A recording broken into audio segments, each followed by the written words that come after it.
नमस्कार दोस्तों, मैं अमित बिश्नोई। आज के वीडियो में हम बात करेंगे वो स्टॉक मार्केट के बारे में बात करेंगे और स्टॉक मार्केट में ही हम बेसिक एसआईपी पे ही बात करेंगे। एसआईपी को बेसिक तरीके से देखेंगे क्योंकि जो मेरे फॉलोअर्स है या बोले यूज़र है, सब्सक्राइबर है, टोटल लगभग ज़्यादा से ज़्यादा ग्रामीण क्षेत्र से है, इसलिए मैं एसआईपी के बारे में बेसिक डिटेल देना चाहूँगा। और ये एसआईपी पे फर्स्ट वीडियो है। इससे पहले मैंने एसआईपी का आपको जो प्रतिवर्ष अपना रिटर्न है, इंटरेस्ट या ब्याज बोल सकते हैं, वो उसका लाइव प्रूफ दिखाया था कि 20 से 25% प्रतिवर्ष यानी एक साल का मेरे को रिटर्न मिला था। वो मैं एंजल वन ऐप के अंदर जाके मैंने लाइव प्रूफ दिखाया था, वो भी देख लेना।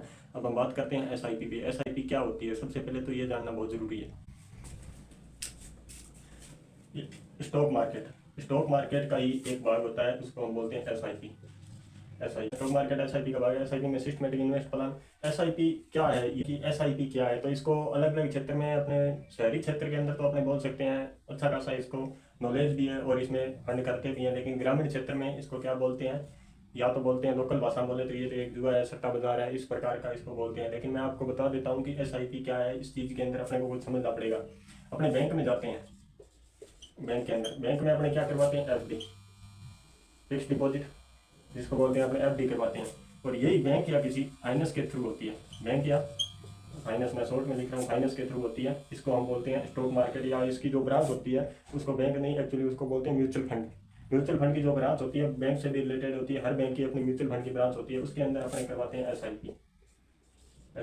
स्टॉक मार्केट के अंदर दो सिस्टम होता है। एक तो स्टॉक मार्केट का अगर आपको फुल नॉलेज है तो आप डायरेक्ट कर सकते हो। अगर स्टॉक मार्केट का जिस व्यक्ति को नॉलेज नहीं है उसके लिए ये एसआईपी सबसे अच्छा है। अब एसआईपी और एफडी में थोड़ी पहले तुलना कर लेते हैं, लेकिन दोनों ही ये बैंक के हिस्से होते हैं। एफडी हो चाहे एसआईपी हो, दोनों ही बैंक के हिस्से हैं। और इसको अपने म्यूचुअल फंड के अंदर आ जाता है और ये बैंक डायरेक्ट अपने कह सकते हैं विड्रॉल या डिपॉजिट के अंदर काम आता है, जिसमें अपने एफडी करवाते हैं। म्यूचुअल फंड की ब्रांचें अपने लगभग इंडिया में 4 या 5 साल से शुरू हुई है। पहले इतना म्यूचुअल फंड का ना है, तो कोई अपने इंटरनेट भी बहुत लेट आया था, उसका भी अपने मान सकते हैं, इंटरनेट का भी प्रभाव इस पर काफ़ी पड़ा था। कराते हैं बैंक से एफडी और एक कराते हैं एसआईपी। अब अपने को ये चुनना होता है कि इनमें अंतर क्या है। एफडी के अंदर आपको 6% से लेके 8.50 तक इंटरेस्ट मिलता है। यानी कहने का मतलब है एक साल में 6% से लेकर 8.50% तक का अपने को रिटर्न मिलता है। दूसरा बचता है अपना एसआईपी। एसआईपी में ऐसा है कि अपने को मिनिमम 5% से लेके मैक्सिमम 60% तक का इंटरेस्ट है इसमें। इसलिए एसआईपी को थोड़ा सा आगे बोल रहा हूँ। अभी और बताऊंगा कि ये 6% और 5% जो मैंने बताया ये किस प्रकार से है। एसआईपी में मैंने बता दिया 5%, 60%। अब अपने एफडी की मान लो, अपने एक रकम मानते हैं कि ये 10,000 रुपये है, एक साल के लिए अपने करवाते हैं। 10,000 रुपये है ये, एक साल के लिए अपने इसको करवाया एफडी को। अब एक साल बाद में एफडी अपने को जो रिटर्न देगा वो इस पे कितना देगा, 10,000 रुपये, 600 रुपये से लेके 850 रुपये तक का। ये है इसका एफडी का, ये एफडी का है। और अब एसआईपी पे बात करता हूँ मैं। एफडी का आपने समझ लिया कि 10,000 रुपये कोई रकम मानी है, एक साल के बाद में 600 से लेकर 850 रुपये ये फिक्स होता है, ये आपको मिलेगा ही। अब एसआईपी की बात करते हैं। एसआईपी अपने की कोई 10,000 रुपये से, एसआईपी में ऑन टाइम भी कर सकते हैं और दूसरा अपने ईमेल के जरिए, वो भी मैं आपको बताऊंगा। एसआईपी अपने 10,000 रुपये की मान सकते हैं कि जो मेरे को रिटर्न मिला उसके हिसाब से बता रहा हूँ मैं। और मैंने इससे पहले जो वीडियो डाला था उसको आप जाके देख लेना, लाइव प्रूफ आपको दिखाया था कि 25% रिटर्न दिया था मेरे को, 25%। बाकी आप गूगल पे एसआईपी इंडेक्स के अंदर जाके सर्च कर लेना। जो 2023 से 24 का जो रिटर्न है उसका 51% का रिटर्न था। 51% का मतलब आप समझते हो कि 100 रुपये जिस व्यक्ति ने लगाए उसको 51 रुपये इंटरेस्ट के तौर पर एक साल बाद मिले थे। तो एसआईपी 10,000 रुपये आपने लगाए। अब मैं मेरे हिसाब से मान रहा हूँ कि 20 से जो मेरे को दिया 25% ये रिटर्न देती है, 20 से 25%। तो इसका मान सकते हैं कि ये 10,000 रुपये रकम थी। एक साल बाद इसने कितना दिया, 12,000 रुपये से लेके 12,500 तक अपने को टोटल रकम दी है। ये अंतर है एफडी और एसआईपी के अंदर। एक साल में मैंने 10,000 रुपये, इसमें भी अपने 10,000 रुपये इन्वेस्ट किए थे। इसमें अपने को इंटरेस्ट या ब्याज के तौर पे 600 से 850 रुपये तक मिलते हैं। और इसमें जो 10,000 रुपये थे इसमें ब्याज के तौर पर 2,000 रुपये से लेकर अपने को 2,500 रुपये तक का इंटरेस्ट के तौर पर मिलते हैं। अब एसआईपी की थोड़ी और बात कर लेते हैं। अब आप ये समझ गए होंगे कि एफडी क्या होता है, एसआईपी क्या होता है। अब अपने बात करेंगे एसआईपी होती कैसे है। होती है, पहला होता है वो on time invest. On time invest on time का इन्वेस्ट का मतलब ये है कि मैंने आपको पहले भी बताया था, आपने 10,000 रुपये है ये एक साथ लगा दिए, एक साथ लगाना, एक साथ लगाना। और दूसरा होता है मंथली सीप। मंथली सीप के अंदर क्या होता है, मंथली सीप में ये होता है कि आप कोई ईएमआई या अपने लोकल भाषा में बोले तो किस्त के जरिए पैसे लगा सकते हो किस्त के जरिए। ये अपने को 10,000 रुपये इसमें इन्वेस्ट करना है, तो करीबन करीबन 813 या 814 रुपये के करीबन अपने को मंथली लगाना है। यानी कि 12 महीने, इसमें भी 12 महीने थे, ये आपने एक साथ लगा दिया, इसमें अपना 12 महीने में किस्त, या आपने बोल सकते हैं ईएमआई, जैसे अपने कोई लोन करवाते हैं उसकी ईएमआई भरते हैं, उसी प्रकार से इसके अंदर लगाना होता है। रिटर्न की बात करें तो रिटर्न के लिए सबसे बेस्ट है मंथली, क्योंकि इसमें भी अपने अगर एक साथ लगाएंगे, स्टॉक मार्केट ऐसा है कि कभी ऊपर कभी नीचे, तो अपने को अगर एक साथ लगाएंगे तो उस रकम पे ब्याज भी जनरेट होगा, तो एक साथ ज़्यादा होगा, एक साथ कम भी होगा, तो ये सिस्टम होता है। तो 12 महीने अपने लगाएंगे तो ज़्यादातर अपने क्या होता है कि 15,000 रुपये से लेके 15,000, कोई 10,000, कोई 20,000 या 25,000 तक की जॉब करने वाले के लिए सबसे बेस्ट प्लान यही है कि मंथली सीप लगा लो। अगर आपको ज़्यादा लगाना है तो यहाँ पे डबल सीप कर लो, 800 यहाँ पे आप 1625 रुपये से कर लो मंथली, 20,000 रुपये साल के इन्वेस्ट हो जाएंगे। और इतना ही होता है कि सैलरी का, अगर किसी व्यक्ति की 15,000 रुपये सैलरी है, अगर उसका 10% वो इन्वेस्ट करता है तो 1,500 रुपये से इन्वेस्ट होगा उसका। अब वो 1,500 रुपये से अगर एक साल इन्वेस्ट करता है तो 18,000 रुपये होते हैं, और 18,000 का अपने अगर 20% से भी ब्याज माने तो 36 रुपये ब्याज जुड़ने के बाद में करीबन उसके 22,000 रुपये, 21 से 22,000 रुपये के बीच में उसको एक साल बाद रिटर्न मिल जाएगा। अब ये आपको समझ आ गया, एक तो मंथली सीप होती है, अपने चाहे तो इसको ईएमआई के जरिए कर सकते हैं, दूसरा ऑन टाइम इन्वेस्ट होता है। नेक्स्ट क्वेश्चन आता है कि एसआईपी में ब्याज या इंटरेस्ट कैसे मिलेगा। तो इसके लिए मैं आपको बता देता हूँ कि अपने मान लो किसी कंपनी या किसी बैंक के साथ कॉन्टैक्ट करते हैं, चाहे आप किसी बैंक से करवा लो या किसी फाइनेंस से करवा लो, फाइनेंस से करवा लो, ठीक है, अपने बैंक या किसी फाइनेंस से, किसी दोनों में से एक रीजन से आप करवा लो। अपने को क्या होता है कि एक एसआईपी करवानी है, जैसे मैंने आपको वो उदाहरण दिया था, अपने 1,000 रुपये, 1,000 रुपये मंथली अपना करवाना चाहते हैं, आप बैंक से कॉन्टैक्ट कर लो। आपके अकाउंट होगा, जो बैंक अकाउंट है, बैंक अकाउंट, इसमें से हर महीने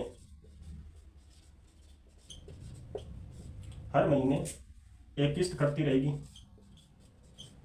किस्त ईमेल बोले, ईमेल ऑटोमेटिक करती रहेगी, और आपके एसआईपी के अंदर जनरेट होती रहेगी एसआईपी। यानी 1,000 रुपये हर महीने इसमें जनरेट होते रहेंगे। आप चाहो तो इसको 1 साल के लिए करवा सकते हो, चाहो तो आप इसको 3 साल के लिए करवा लो, चाहे 5 साल के लिए करवा लो, चाहे 10 साल के लिए करवा लो, वो आपकी इच्छा है। अब इसमें थोड़ा सा और देख लेते हैं कि एसआईपी बैंक खुद ही इन्वेस्ट करता है, अपने को कुछ नहीं करता है, अपने को तो खाली ईएमआई के जरिए हर महीने ऑटोमेटिक अपने अकाउंट से पैसे करते रहेंगे, एसआईपी में जनरेट होते रहेंगे, एसआईपी से हमें मिलते रहेंगे, उसका इंटरेस्ट है। अब एक इंपॉर्टेंट चीज़ बताता हूँ एसआईपी के अंदर। अब एक सवाल आता है हमारे मन के अंदर कि अपने किसी बैंक से एसआईपी करवा ली, तो अपने को क्या पता कि ये ब्याज कितना मिलेगा, कितना कम मिला, कितना ज़्यादा मिला। उसके लिए मैं आपको एक बताता हूँ कि जब भी आप एसआईपी करवाते हो किसी बैंक से या कहीं से भी, आपने फाइनेंस से एसआईपी करवाई है, तो अपने को सारा सिस्टम देखने को मिलता है। सारा सिस्टम कहने का मतलब अपना पैसा कहाँ पे लगाया है, अपना पैसा इन्वेस्ट, ये अपने को जो बैंक का होता है, ऑनलाइन ऐप होता है, उसके अंदर अपने को देखने को मिलता है। अपनी होल्डिंग उसको बोलते हैं, अपने जहाँ इन्वेस्ट करेगा वो, उसमें एक फ्यूचर दिखाएगा होल्डिंग का। होल्डिंग में आपको ये दिख जाएगा कि अपना पैसा कहाँ पे इन्वेस्ट किया उसने, ये पता चल जाएगा। और उसका अगर आपको लगे कि मेरे को ब्याज इसने कम दिया, तो आप डायरेक्ट गूगल पे जाके देख सकते हो उन कंपनी के बारे में कि इस कंपनी में शेयर गिरा है या ऊपर गया है। क्योंकि जिस कंपनी को लॉस होगा तो आपका भी थोड़ा प्रॉफिट कम होगा, अगर कंपनी को प्रॉफिट होगा तो आपको भी होगा। क्योंकि जिससे लगभग अपने क्या सिस्टम होता है कि अपने खुद भी कर सकते हैं, लेकिन खुद के लिए अपने पास में इतनी रकम नहीं होती है। क्योंकि अपने 10 से 15,000 या 20,000 तक की जॉब करने वाले मंथली अपने 1,500 रुपये या 2,000 रुपये या 1,000 रुपये तक ही अपने इन्वेस्ट कर सकते हैं। तो कंपनियां क्या करती है, जो फाइनेंस कंपनी होती है या बैंक होती है, इनको मान लो अपने 1,000 रुपये पे कर रहे हैं, तो 1,000 रुपये से इनके पास में 1,000 ही कस्टमर है, 1,000 ये कस्टमर या ग्राहक बोल दो जो अपने होते हैं। ये 1,000 है, अपने करवाते हैं, हर व्यक्ति करवाता है इसको, हर व्यक्ति अब 1,000 रुपये करवाता है, और 1,000 इसके पास कस्टमर है, तो 1,000 को इंटू 1,000 से कर लो, 10 लाख रुपये होते हैं, 10 लाख रुपये। ये 10 लाख रुपए को इन्वेस्ट करता है। क्योंकि अपने एक शेयर का, अगर एमआरएफ कंपनी का मैं शेयर की बात करूं, एमआरएफ कंपनी जो मद्रास रबर फैक्ट्री है, इसके अगर एक शेयर की बात करूं तो एक शेयर का 1,40,000 रुपये फिलहाल के टाइम वैल्यू है। तो जहाँ 1,000 या 1,500 रुपये अपने इन्वेस्ट करने वाले इस शेयर को नहीं खरीद पाएंगे। इसलिए हर बैंक का, हर साइड का शेयर है वो लगभग 1,500 से 2,000 रुपये से कम शेयर नहीं है। अगर ज़्यादा आप लॉस वाले में लगाओगे तो फिर उनका पता नहीं होता है, टेम्परेरी कंपनी में लगाना नहीं होता है। क्योंकि जैसे एचडीएफसी बैंक है, आईसीआईसी बैंक है, एक्सिस बैंक है, कोटक बैंक है, एमआरएफ कंपनी है, टाटा है, सीमेंट है, पावर उद्योग है, या हाइड्रोजन है, ये पेट्रोलियम गैस है, इनके अंदर अगर पैसा लगाते हैं ना तो इनका शेयर बहुत महंगा है। इसलिए अपने एसआईपी करवाते हैं। और अपने को स्टॉक मार्केट के बारे में अगर नॉलेज धीरे धीरे हो जाएगी कि अपने को कैसे स्टॉक मार्केट ऊपर जाता है, कैसे नीचे आता है, हर चीज़ का अगर नॉलेज हो जाएगी तो आप 25 नहीं, यहाँ पे 50% भी कमा सकते हो आरामदारी से। 25 नहीं 50 भी कमा सकते हो, लेकिन आपको उसके लिए नॉलेज होना बहुत जरूरी है। नॉलेज जब भी होता है कि किसी चीज़ के अंदर आप वर्क करते हो, यानी कहने का मतलब आपने SIP करवाई, आप उसको डेली देखोगे, आपको समझ आएगा। आप अधिक में स्टॉक मार्केट को भी जाके थोड़ा बहुत देखोगे, वहाँ पे धीरे धीरे आपको समझ आएगा कि SIP क्या है, SIP कैसे काम करता है। क्योंकि जिस चीज़ का नॉलेज आने के बाद में आप डायरेक्ट सेल और बाई कर सकते हो, क्योंकि वहाँ पे भी अच्छा खासा प्रॉफिट कमा सकते हो। इसलिए सबसे पहले SIP करवाओ। अपने पास में 1500 या 2000 रुपये तक इन्वेस्ट करने को होते हैं। इसे अपने अकेले कर नहीं सकते हैं, लेकिन इनके पास में ये कस्टमर जुड़ने के बाद में ये इन्वेस्ट करते हैं, इसलिए SIP करवाना। अब मैं बता देता हूँ कि कंपनी चार्ज कितना लेती है। चार्ज का मैं बता देता हूँ आपको। आपने मान लो 1000 रुपये मंथली करवाए थे, 1000 रुपये 12 महीने के अंदर आपने 12,000 रुपये इन्वेस्ट किए। 12,000 आपको जो इंटरेस्ट या ब्याज मिला वो मान सकते हैं कि 20% या 25 मान लें, 20% ही मान लें, 20% मिला है। तो ये 20% मिलने पे आपको कितना होगा, 14,400 रुपये टोटल रकम हो जाएगी। क्योंकि अगर 20% इस पर इंटरेस्ट मिलेगा 12,000 पे 14,400 एक साल बाद होगा, एक साल बाद। अब इसके चार्ज की बात करते हैं। चार्ज इस रकम पे कोई चार्ज नहीं है, इस रकम पे कोई चार्ज नहीं है। चार्ज लगेगा वो आपके इस रकम पे लगेगा जो इंटरेस्ट या ब्याज अपने बोल सकते हैं। ये 20% है। 20% कहने का मतलब जो 2400 रुपये आपको मिला था, इसका 10% वो चार्ज लेगा, क्योंकि वो खुद इन्वेस्ट करके आपको कमा के दे रहा है। तो 10% कंपनी लेगी। 10% इसमें कितना होता है, 240 रुपये, 240 रुपये। अब इसमें से 240 रुपये अपने निकाल दें तो पीछे आपको 14,160 रुपये एक साल बाद आपके अकाउंट में कंपनी डाल देगी। अगर आप एक साल के लिए करते हो तो चाहो तो आप इसको पहले भी बंद करवा सकते हो, आपकी जब इच्छा हो तब बंद करवा लेना। हाँ, एक साल से पहले करवाओगे तो 15% चार्ज है। अगर एक साल 12 महीने कंप्लीट होने के बाद में 10% चार्ज है। ये मैं एंजल लोन के माध्यम से बता रहा हूँ, क्योंकि जहाँ मैं इन्वेस्ट करता हूँ सबसे कम चार्ज एंजल लोन के अंदर ही है। आपको ये समझ आ गया कि चार्ज किस प्रकार से है। बाकी हमने देख लिया कि SIP क्या चीज़ होती है, बैंक या म्यूचुअल फंड के जरिए, फाइनेंस कंपनी के जरिए होती है। SIP और FD की अपने तुलना करके भी देखी थी। फिर मैंने आपको बताया था SIP ऑन टाइम इन्वेस्ट और मंथली सिप, यानी आप किस्त या ईएमआई के जरिए। और तीसरा मैंने बताया था कि SIP के अंदर ये इंटरेस्ट है। इंटरेस्ट का मैं एक चीज़ आपको बताता हूँ कि आप मेरा वीडियो देखोगे आपको कोई प्रॉफिट नहीं होगा। प्रॉफिट इसलिए नहीं होगा क्योंकि आप पीछे वाला जाके वीडियो देखो, उसमें देखो कि रियल मैंने सारा लाइव प्रूफ दिखाया था। मेरा जो एंजल लोन का ऐप है उसके माध्यम से खोल के पूरा लाइव वीडियो बनाया था कि ये मैंने इस तारीख को ये पैसे लगाए थे और मेरे को ये देख लो इतना ब्याज मिला है। उसमें सब कुछ एकदम लाइव प्रूफ शो हो रहा है।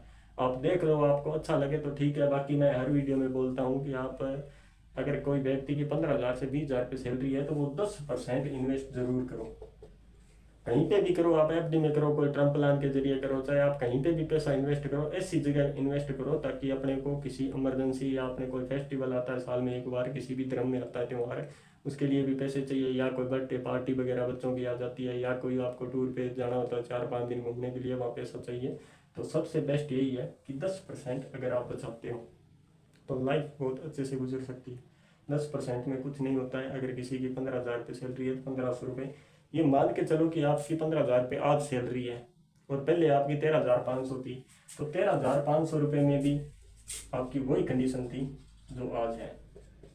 जो आज इस 15,000 रुपये में कंडीशन है ना, वही 13,500 में। 13,500 में ही अपने काम चलता था और 15,000 में ही काम चल रहा है। क्यों ना अपने 13,500 मानकर 10% इन्वेस्ट करें ताकि अपने को कहीं पे भी इमरजेंसी में जरूरत पड़ेगी, ये पैसा काम आएगा। मैं ये नहीं कहता आप SIP कराओ, स्टॉक मार्केट करो, आपका जहाँ इच्छा हो, जहाँ आपको संतुष्टि हो कि नहीं मैं इस जगह करना चाहता हूँ वहाँ पे करो, लेकिन 10% इन्वेस्ट करो। क्योंकि मैंने खुद ने देखा था, मैं शुरू के अंदर जब आके यहाँ पे जॉब लगा था तो मेरी 7200 रुपये सैलरी थी और आज मेरे को जो मिल रहे हैं वो लगभग 18,800 रुपये सैलरी है मेरी। तो मैंने एक चीज़ देखा था कि 7200 में मेरा अच्छा खासा काम चल रहा था, 18,800 में काम चल रहा है। तो मैंने लगभग 2 साल से 10%, चाहे मेरी सैलरी कितनी भी हो, मैं 10% जैसे ही सैलरी आएगी 10% इन्वेस्ट कर दूंगा। अच्छा खासा काम चल रहा है, जो पहले स्थिति थी वही अब स्थिति है। 10% इन्वेस्ट करने पे मेरे को ये प्रॉफिट है कि जब भी कोई फेस्टिवल वगैरह आता है, त्यौहार आता है, या मेरे को खुद को मैं स्टडी करता हूँ। इससे पहले मैं ऑफलाइन कोचिंग के अंदर राजस्थान जी के लेक्चरर भी काफ़ी टाइम काम किया था। तो इस चीज़ के अंदर 10% इन्वेस्ट करने पे अपने को बहुत प्रॉफिट है, क्योंकि साल वाले दिन जब इसको मैं देखता हूँ तो करीबन मेरे पास में 20 से 22,000 रुपये इकट्ठे हो जाते हैं। बाकी आपकी इच्छा है, आप जहाँ मर्जी करो। मेरे को तो समझाने का मतलब था, मैंने समझा दिया आपको SIP क्या होती है, कैसे होती है। ये समझाना क्यों ज़रूरी था, क्योंकि लोग अलग अलग बोलते हैं कि ये तो सट्टा बाजार है, या ऐसे है वैसे है, इसमें तो जुआ है। कुछ नहीं है, सब कुछ रियल है हर चीज़ का। एक लास्ट और आपको बता देता हूँ कि आप गूगल पे सर्च कर लेना HDFC बैंक के चाइना ने 2% मार्केट खरीदा था, स्टॉक मार्केट, जो कि 2000 करोड़ रुपए का था। 2000 करोड़ रुपए कोई ऐसे ही पानी में नहीं डालता है, उसको पता है कि आज यहाँ 2000 करोड़ डाल रहा हूँ तो मैं कल इसमें 4000 करोड़ निकालूंगा।